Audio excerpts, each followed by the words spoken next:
In today's news, Rust armorer Hannah Gutierrez-Reed's attorneys suggest there may have been on-set sabotage involved in Alec Baldwin's accidental misfiring that led to the injury of Rust's director and the tragic passing of cinematographer Halyna Hutchins.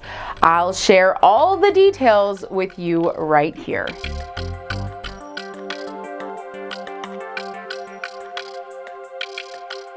Welcome back to FTD News, where we keep you up to date with the latest and greatest news updates. I'm Sarah Carvalho, and let's get right into today's story. So, Hannah Gutierrez-Reed, the armorer for Rust, is making a shocking allegation that perhaps somebody intentionally put a live round in the box of dummy ammunition. Now, this idea isn't new to many. When the initial story first hit the news, many viewers, including myself, first questioned whether or not foul play could have been involved. So it's no surprise that someone has come to this conclusion finally, especially considering the rumors of lack of safety on set, coupled with rumors of unhappy staff members who quit just hours before the accidental misfiring because they allegedly weren't being paid. Gutierrez-Reed's attorneys Jason Bowles and Robert Gorens appeared on Today to outline their sabotage theory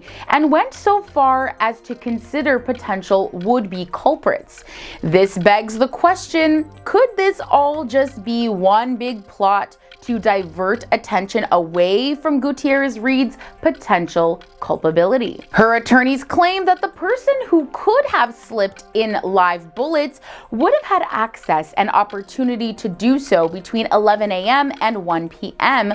when the ammunition was left unattended outside on a tray, which in itself was a grave oversight on Gutierrez-Reed's part. They also claim she wasn't even in the church during the incident because it wasn't a filming session nor a technical rehearsal. But this statement doesn't really prove or disprove anything, does it? What they did admit, though, was that the gun's chamber was indeed inspected and spun by their client, Hannah Gutierrez-Reed, and they claim she put in 6 rounds, thinking that they were all dummies, and not realizing that a live round had been added to the mix.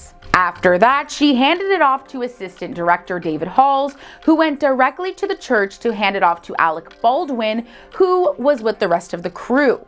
Now, we have to point out, this is way more information than Hannah has ever been willing to offer when being previously questioned on the events that led to the accident.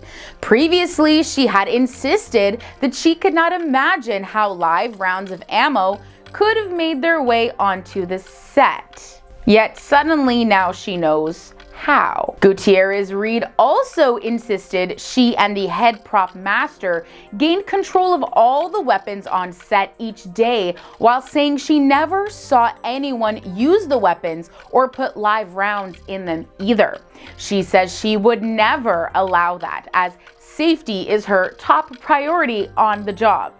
Clearly. Gutierrez-Reed has also pointed out she was being stretched over 2 positions on Rust, which she says made it difficult to focus on her armorer duties, something her attorneys say she fought back against, but was overruled by production. Her attorneys held nothing back regarding claims about where the blame lies, arguing it is definitely not with Hannah. They say the whole production set became unsafe due to various factors, including a lack of safety meetings, and this was not the fault of Hannah. Of course, there are a lot of fingers pointing in Hannah's direction, especially seeing how many people argue that she should have been the one to personally hand Alec the weapon, and also to properly check it multiple times. There's also the curious fact that she had recently expressed some doubt about her abilities on a podcast, acknowledging she was quite new to being the head armorer. So let me know what you think in the comments below. Do you think that as the head armorist, Hannah should have been able to tell the difference between the dummy rounds and the live rounds when loading the weapon? Do you agree with her claims that foul play could be involved here? As long as it's not of her own doing, of course. All right, friends, that's it for today's news. Thanks so much for tuning in. If you didn't know, now you know. And don't forget to like and subscribe if you haven't done so already. And check back regularly for daily news stories. Check me out on social media to see what I'm up to when I'm not in front of the camera. And we'll see you here next time for more news. Bye.